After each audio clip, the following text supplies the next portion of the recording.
હું તમને શું કહું છું, હું આ વાડીએ દાડિયા કરવાના છે, તમે બપોર પછી શહેરમાં જાશો કે? હા હા જઈ આવીને, પણ તું આટલી બધી ઉપાધિ હેની કરશો મને એ ન સમજાતું. આ તને મેં કેટલી વાર કીધું છે, આ તું શાંતિથી છે ને આ ઘરમાં આરામ કર, આ લોહી ઉકળાટ નહીં કર. અને લોહી ઉકળાટ ન કહેવાય. આપણા ઘર હાટું સારું વિચારો એમાં હું વાંધો? આ ગામમાં કોઈ દાડિયા નથી મળતા એટલે કહું છું કે અગાઉ જઈને કહી આવો બધાને. અરે કયા બી હું ના કા પાડું છું તને, પણ હું તને એમ કહું છું કે તું જ વિચાર કરીને આ જો તું મને કહેતી હતી એમ તો મેં કર્યું. એટલે મારો કહેવાનો મતલબ કે તારી જેવી ઈચ્છા હતી એવું ભગવાને તને કરી દીધું. હવે આ ઘર ને હંધુય તારે સંભાળવાનું છે. આ તને કોઈ રોકટોક કરવા વાળું નથી ઘરમાં, તો પછી તું હું કામ આ બધું કામમાં ઓલું કરશો? તો હું કરું? આખો દી તમે ઘરે ન હોય, એકલા એકલા મારે શું કરવું? આ ખીલે બાંધ્યા ને ઢોરારે વાતો કરીને દી કાઢું છું. એના કરતા એમ થાય કે વાડી આવું ને તો મન મોકળું રહે થોડું. આ શું કહું ને તો આ છે ને તારે મન મોકળું નથી રાખવું, અને તને જો ગમતું હોય તો મને કઈ વાંધો નથી. આ તું મારી હારે આવી ને તો હું અડધું કામે ભૂલી જાઉં છું, આ તને જોવામાં રહી જાઉં છું. વખાણ કરો છો કે મેણા મારો છો? વખાણ કરું છું. આ તારી હારે આ લગ્ન કરીને હું તો છે ને આ સુખી થઈ ગયો છું. પસ્તાઈ ગયો છું. મનમાંથી તો એવું બોલવું હશે પણ ક્યાં ભેગું થાય?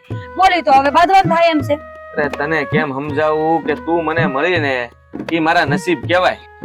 હા તો વાંધો ને. હો દાદા તમે આવો. જય શ્રી કૃષ્ણ. જય શ્રી કૃષ્ણ. કેમ છો? હા મસાનક કઈ વાવડ નો મોકલ્યા ને આ કીધું હોત તો હું તમને તેડવા આવી જાત. હા બેટા એવી કઈ જરૂર નહોતી, પણ થોડુંક તમારું કામ હતું એટલે અચાનક આવવું પડ્યું. આ તો કઈ વાંધો નહીં. આ બોલો ને તમ તારે શું કામ છે? આ કાજલ ને તેડી જાવી છે? આ તો લઈ જાવ ને, હું ક્યાં ના પાડું એમાં રોકાવા માટે. નગર આમે હમણાં કાજલ ને ઘણા દિવસથી ઘરમાં એકલું એકલું લાગે છે, થોડા દી ત્યાં આટો મારી જાય તો એમાં શું થઈ ગયું? તમ તારે જાઓ. હા કાજલ ને એકલું પેલું લાગે છે એ વાત હાચી, પણ જો તમે આવું નાટક ન કર્યું હોત ને તો એને એકલો એકલો ન લાગે. દાદા હું થયું કા તમે આટલા ઉકળો? હા એવી વાત કરો છો તમે. મેં કોઈ નાટક નથી કર્યું, અને આ શું કહું તો આ અમે બંનેને મેં તને કોઈ દી છેતરી કાંઈ? મેં તને કાંઈ કીધું? આ ઘરમાં ઊંચી મૂસા અવાજ એની યારે વાતે નથી કરતો હું તો. અને આ દેવાઈ જે કઈ નાટક કર્યું છે ને એ તારા કારણે કર્યું છે. અરે પણ મેં શું કર્યું દાદા? અને કયા નાટકની વાત કરો છો? ચોખવટ ભરી વાત કરો તો કઈ ખબર એ પડે. તો સાંભળ, તારે સાસો વગરનું સાસરિયું જોતું હતું ને? હા તો એના માટે દેવાઈએ શું નાટક કર્યું? દાદા તમને એક મિનિટ દાદા, આ વાત મને સમજાણી નહીં. તમે મને માંડીને આખી વાત કરો તો કે આ મારે હાહુ વગરનું હાર્યું જોતું હતું, એમાં આણે હું નાટક કર્યા છે? કાંઈ નહીં. હવે જો ને મેં તો ખાલી ભગવાન પાસે પ્રાર્થના કરી હતી કે મારી કાજલની દરેક ઈચ્છા પૂરી થાય, અને ભગવાને સાંભળ્યું ને મારા બાને અચાનક જોને આવું થઈ ગયું. એને નાટક કહેવાય? બસ દેવા બસ. હવે ક્યાં સુધી આમ તમે ખોટું બોલતા રહેશો? કાજલ તારે હારે લગ્ન કરવા માટે એવાય નાટક કર્યું છે કે એની માં મરી ગઈ છે. હકીકતમાં એની માં જીવે છે. શું? દાદા હું કહે છે દાદા? તમને પૂછું છું. દાદા કેવી વાત કરો છો તમે? કા ઢીલા પડી ગયા, નિમાણા થઈ ગયા? હાવ ઊંચા અવાજે જવાબ દો ને. સાચું હોય તો તાળુકીને જવાબ દો કે દાદા ખોટા છે એમ. દાદા ખોટા નથી, દાદા હાસા છે. અમારી બા જીવતી છે. અમારા મિત્રના ઘરે હું રગલાના ઘરે મૂકી આવ્યો છું, અને હા શું કહું ને તો તે મને કીધું હતું ને કે આ સગપણ તોડી નાખશું, કારણ કે તારે તે આ ઘરમાં હાવું નહોતી જોતી, તો મારી પાસે બીજો કોઈ રસ્તો નહોતો. કાજલ તો મેં એમ કીધું તું કે તમારી જીવતી માને મારી નાખજો મારા હાટું, એને ગૌના ઘરે મૂકી આવજો. હું વાત કરો છો તમે?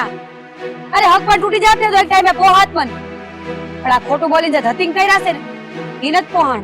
બસ બેટા તારે કાંઈ બોલવા જેવું નથી. આ બધું તારા લીધે કર્યું છે. દેવો મજબૂર છે કારણ તું છે, કારણ કે તારે સાસો વગરનું સાસરિયું જોતું હતું અને દેવો તારી હારે લગ્ન કરવા માંગતો હતો, તો એની પાસે બીજો કોઈ રસ્તો નથી. અરે બેટા દુનિયામાં ઘણી એવી દીકરીઓ હોય છે કે જેને સાસો વગરનું સાસરિયું જોતું હોય છે, પણ પાછળ પુરુષ કેટલો પીડાય છે એ તને ખબર છે? કારણ કે હંમેશા જુઓ તો સ્ત્રી આગળ પુરુષ હંમેશા નમતું જ જોગતો આવ્યો છે, પણ તારામાં એટલે તારા કારણે પણ આ જ થયું છે. આકાશ, હું આ તને વાડીએ ઘણી વાર નથી લઈ જતો ને, એનું પણ એક કારણ છે કે હું ત્યારે વાડીએ નથી જતો. મારી બા પાસે જાઉં છું, મારી બાને જોવા, મળવા, વાત કરવા, અને એ મને ઘણું સંભળાવે, ઘણું ખીજાય અને કહે કે તું મારી પાસે ન આવતો. આ તારી માને તે જીવતા જીવત મારી નાખી છે, તો પછી તું મારી પાસે આવીશો હું કામ? મારા ખબર અંતર પૂછવાય તારે ન આવવાય. એને તો મને દીકરો ગણ્યો નહીં. એ કહે છે કે તું મારો દીકરો જ નથી. હા, દીકરો હોય આવું કામ કરે, પણ મેં તારા માટે થઈ, મેં મારા બહાને આ ઘરમાંથી કાઢી મૂકી. મને એમ હતું કે ગમે એ થઈ જાય, પણ હું લગ્ન તો તારી હારે કરીને જ રહી. જો તો પછી મારી જ ભૂલ કહેવાય ને કે મારા હાડું તમે તમારી માને આખા ગામ અમે મરેલી સાબિત કરી દીધી. અને મને તો એમ હતું કે હાચુકા તમારા બા નથી, પણ આ હકીકત જાણ્યા પછી તો મને અફસોસ થાય છે કે મારી એક જીતના કારણે તમારું આખું ઘર વિખાઈ ગયું. મા દીકરો અલગ થઈ ગયા. દાદા, સારું થયું કે તમે મારી આંખ ઉઘાડી, મને મારી ભૂલ દેખાડી. તો મને માફ કરી દો દાદા. તમે પણ આજ મને ખબર પડી ગઈ કે આપણી ખોટી જીદના હિસાબે કેટલાય સંબંધો બગડી શકે. હા બેટા, તારે માફી માંગવાની કાંઈ જરૂર નથી બેટા. દેવો તને એટલો પ્રેમ કરે છે કે તારી આગળ એની માને તડછોડવા એ તૈયાર થઈ ગયો. એ માણસ તને કેટલો પ્રેમ કરતો હશે, અને તે એના પ્રેમનો દુરુપયોગ કર્યો બેટા. હા, સાચી વાત છે. હાલો ને આપણે બાને લઈ આવી. હા હા, તું બોલે છે? હું બોલું છું. અરે કાલ સવારે ભગવાન ન કરીને મારો દીકરો મારી હારે આવું કરે તો, ગટપણમાં મને એકલી મૂકી દે તો આપણે બાને લઈ આવી. હું માફી માંગી લઈશ ને એમની. સારું દેવા, હવે મોડું નથી કરવું. જા બેટા. હા, જાઓ. હાલ કાંચન. હાલ.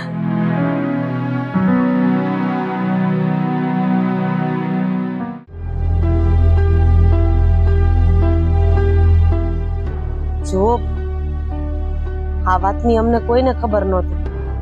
જો આ વાતની ખબર હોત ને તો તમારે આવા દુબળા દિવસો જોવા જ ન પડત. રોજ દેવાને યાદ કરીને કાકી રોવે છે. એ તો કોઈ પણ માં હોય, જ્યારે પોતાના સંતાન એની માંથી દૂર થાય ને એટલે ઈ માં તમે છાતી ઉપર પાણો રાખીને જ જીવતી હોય. નો દુનિયાને બતાવી શકાય કે નો રોઈ શકાય. દાદાબેન, મારા દીકરાએ તો એવી મજબૂરી બતાવી હતી કે કદાચ આ દુનિયાનો કોઈ પણ ગાંડો માણસ હોય ને એ પણ આવી મજબૂરી ના સ્વીકારે. માં નથી જોઈતી, પણ પત્ની જોઈએ છે. માં ભલે એ ગામમાં ભટકતી કરતી હોય, પણ માનું છું આમાં ખાલી એકલો દેવાનો વાંક નથી. જેટલો દેવાનો વાંક છે ને એટલો કાજલનો વાંક છે. હાસુ કહું તો કાજલને સંસ્કાર આપવામાં મારાથી જ ક્યાંક ચૂક રહી ગઈ. એટલે જ્યારે હોય ત્યારે મને એમ કહેતી કે મારે હાહુ વગરનું હાહરિયું ગોતવું છે, હાહુ વગરનું હાહરિયું ગોતવું છે. અને જ્યારે દેવા હારે એનું હક પણ કર્યું ત્યારે ખબર પડી કે 2 દિવસ પહેલા જ તમારી હારે આવું બની. આ બધું દેવાનું નાટક હતું. પણ હું મારી દીકરીને ઈ નો સમજાવી શકી કે હાહુ હાહરા વગરનું ઘર સુમસાન છે, સ્મશાન જેવું છે. અરે ઘરમાં બધા ભેગા રહીને તમે શાંતિથી જીવો ને ઈ સાચું સુખ છે. પણ મારામાં જ ક્યાંક કચાશ રહી ગઈ બેન. સાચી વાત છે કાકી તમારી. જ્યારથી કાકી અમારા ઘરમાં આવ્યા છે ને ત્યારથી અમને એકલતાપણું લાગતું નથી. પણ અત્યારના છોકરા છોકરીઓને હું છે એ ખબર નથી પડતી. હાહુ કોઈને હારી જ નથી લાગતી.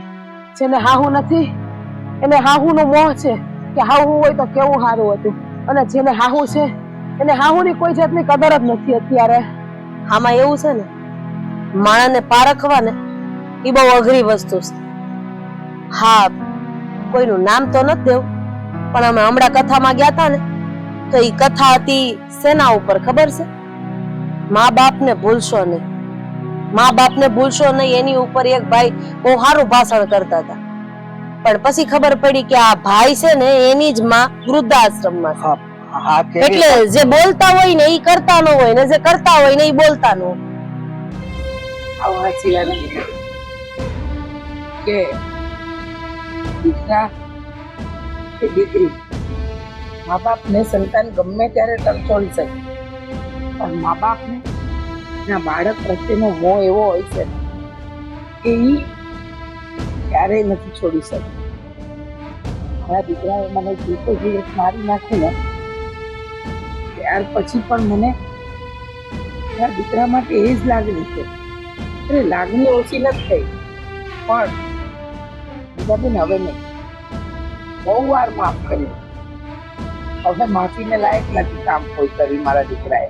હાસુ કહું તો હું તમારી વાત આરે સહમત છું, પણ તમારું દિલ કઈક અલગ કહેશે ને તમારો ચહેરો કઈક અલગ કહેશે. તમે એને માફ નહીં કરો એમ? અરે હજી તમારી આંખો એને જોવા તરસે છે. અરે તમને માં કહીને બોલાવે ને એ વાતને લઈને હજી તમે અંદરથી તરસો છો. તમારામાં મમતા ભરેલી છે, તમારામાં લાગણી ભરેલી છે, એ હંધુય બેન તમારી આંખમાંથી સલકે છે. અને તમે એમ કહો છો કે મારે એની હારે કોઈ વ્યવહાર નથી રાખવો, મારે એનું મોઢું નથી જોવું. દેવા, કાજલ,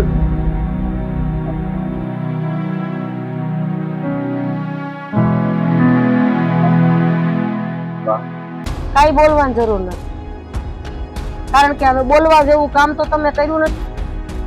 અને આમાં વાંક મારો હતો ને છે કે મારી દીકરી મને જ્યારે કહેતી ને કે મારે હાહુ વગરનું હાહરિયું જોતું છે, ત્યારે મેં એને કીધું કે કાઈ વાંધો નહીં, આપણે એવું હાહરિયું ગોતશું. પણ જો ત્યારે જ મેં અડબોથમાં બે નાખી હોત ને કે તારા ભાઈએ એવું વિચાર્યું હોત તો હું ક્યાં હોત? ત્યારે તો મારી દીકરી કહેતા શરમ આવે છે. અને જમાઈ તમે આજે વહુ ખાતર તમારી માને મારી નાખી, તો કાલ તારી ખાતર કે કોઈ બીજા ખાતર હું થઈ શકે એ વિચારી લેજો. જે એની માં વિશે ન વિચારે એ કોઈ વિશે ન વિચારે. સાચી વાત છે તમારી. મને ખબર નહોતી કે મારે હાવ આ દુનિયામાં છે. હમણે જે કીધી એ બધી વાત મેં માની લીધી, અને હોત તો તું તારી ભેગા રાખત, સાચું હોત. એટલે અત્યારે હવે આ જે તું દેખાડા કરતો ને એ રેવા દેજે. દેખાડા કરવાને માફી માંગીને મારા હાહુને ઘરે લઈ જવા આવીશ. હવે માફી? તમને ખબર હતી હે કેટલો હરખ હતો આ એના દીકરાના લગ્નનો? એક માં છે, પૂછો એના મનને. એના દીકરાના લગ્નમાં એ નો આવી ગયા. એક વાત કહું, જેને માવતર છે ને એને એની કિંમત નથી, પણ જેને નથી ને એને કિંમત છે. તમારી માથે તમારા બા બાપુજીની છત્રછાયા વહી ગઈ છે એટલે તમને એક માની કિંમત સમજાય છે. બાકી જેને છાતીના દાવણ પાઈને મોટા કર્યા હોય ને એ દીકરા મા બાપના ગણને ભૂલી જાય છે, અને દુનિયા સામે માને મરેલી સાબિત કરી દેશે. આનથી મોટું દેવાભાઈ, હવે તમે ગમે એટલી માફી માંગો, કાકીને અમે તમારા ભેગા તો લઈ જ મોકલીએ. અમે અહીંયા અમારી પાસે જ રાખશું એને. બા, મેં તમારી માફી માંગવા આવ્યા છે, દેખાવ નથી કરતી. સાચું કહું છું, મને મારી ભૂલ સમજાઈ ગઈ છે. ઘરમાંથી માને કાઢી મૂકીએ ને તો આપણા ઘરની રધી વહી જાય, લક્ષ્મી વહી જાય. આજે મારી મારો દીકરો મારી હારે આવું કરે તો મને કેવું દુઃખ થાય. તો અમને માફ કરી દો ને, હાલો ને અમારી હારે. હવે આવી ભૂલ કોઈ દી નહીં. મેં નક્કી કર્યું છે, જો તારી હાહુ તારી ભેગી નહીં આવે ને ત્યારથી તારો અને મારો સંબંધ અહીં કટ. આજ પછી ક્યારેય મારું પગથિયું નહીં ચડતી. અને જેમ એની માં મરી ગઈ છે ને એમ તારી માં મરી ગઈ છે. ફોટો મૂકીને હાર પહેરાવી દે છે. આ તમે હું બોલો છો? રાધાબેન, છોરું કચોરું થાય, માવતર ક્યારેય કમાવતર ન થાય. કીધું તું ને મેં, તમે જે છુપાવવા માંગતા હતા ને એ હંધું હું વાંચી શકતી હતી. જ્યારે તમારો દીકરો તમારી નજરની સામે આવશે ને ત્યારે તમે એ વાતને છુપાવી નહીં શકો. હમણાં થોડીક વાર પહેલા તારા બા એમ કહેતા હતા કે મારે મારા દીકરા હારે કોઈ વ્યવહાર નથી રાખવો, પણ તને જોતા વેત પલટી મારી ગયા ને આ એક માનો પ્રેમ છે, આ એક માની મમતા છે, આ એક માની લાગણી છે. પણ તારા જેવા નપાવટ દીકરાને હું સમજી શકવાના હતા. અરે મેં તને મારો જમાઈ બનાવ્યો, પણ મને નહોતી ખબર કે મારો જમાઈ આટલી નીચ હરકત કરી શકશે. પોતાની જનતાને સમાજની સામે મરેલી ઘોષિત કરી દે. જે થવાનું હતું એ થઈ ગયું છે અને એ વાતનો મને અફસોસ છે. જ્યારે મેં પહેલી ભૂલ કરી કે આ હક પણ ન તૂટે એના માટે ફેરે મારી બાને આ રઘુના ઘરે મેલી ગયો. બીજી ભૂલ કે મેં એમને જીવતા હોવા છતાંય બેસણું રાખી દીધું. ત્યાર પછી મને ઘણો પસ્તાવો થયો, પણ હું કાજલને કહી ન હતી કે મારી બા જીવતી છે. ત્યારે હું એમને મળવા આવતો હતો ત્યારે બા જે રીતે મારી હારે વાત કરતા હતા એમના શબ્દો સાંભળીને બહુ દુઃખ થતું હતું. પણ બા મને માફ કરી દે. મારાથી બહુ મોટી ભૂલ થઈ ગઈ છે. હા બેટા, નહીં માફ કરતા, કારણ કે આવા નપાવટ દીકરાને માફ કરશો ને તો આ બીજી વખત ભૂલ કરશે અને બીજી વખત એ તમારું બેહણું ગોઠવશે. રાધાબેન, તમારો ગુસ્સો એકદમ વ્યાજબી છે, પણ મને ખબર છે મારા દીકરાએ ખોટું કર્યું છે. પણ જો હું એને આ એક મોકો નહીં આપું ને તો હું મોટી ગુનેગાર ગણાઈશ.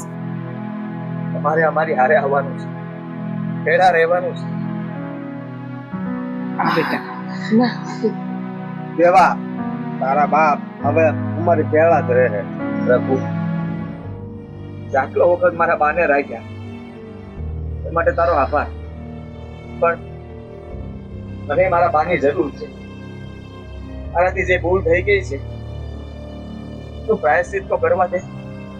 હું એમની સેવા કરવા માંગુ છું અને એમને ક્યારેય ઓછું નથી આવવા દેવું. જે ભૂલ કરી છે એ સુધારવા માંગુ છું.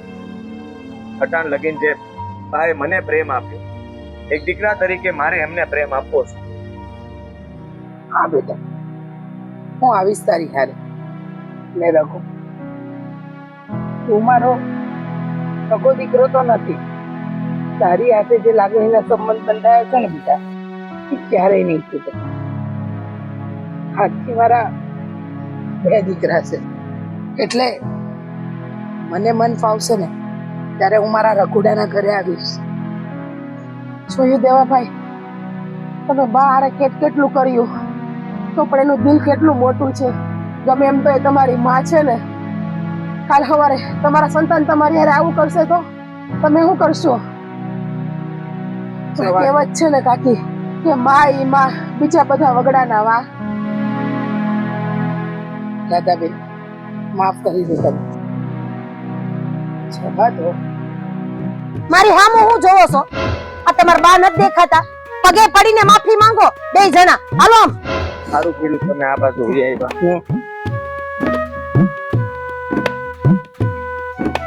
અને હવે પછી કાંઈ એવું થયું ને તો જમાઈ પછી પેલા મારો દીકરો મારીને તોડી નાખતા. તમે આયા કોને મોકલ્યા? આ અમારી મોર આવીને બેહી ગયા ને આ હંધુ હમાતા નહીં તમે કરી નાખ્યું. પણ હવે પીજાવ નહીં, જે થયું એ પતી ગયું. હા હા, હવે ભૂલી જાઓ, ભૂલી જાઓ. હાલો મારા હાહુ નકરી આમે જબરા છે તમે. સારું ત્યારે હું રજા લઉં છું.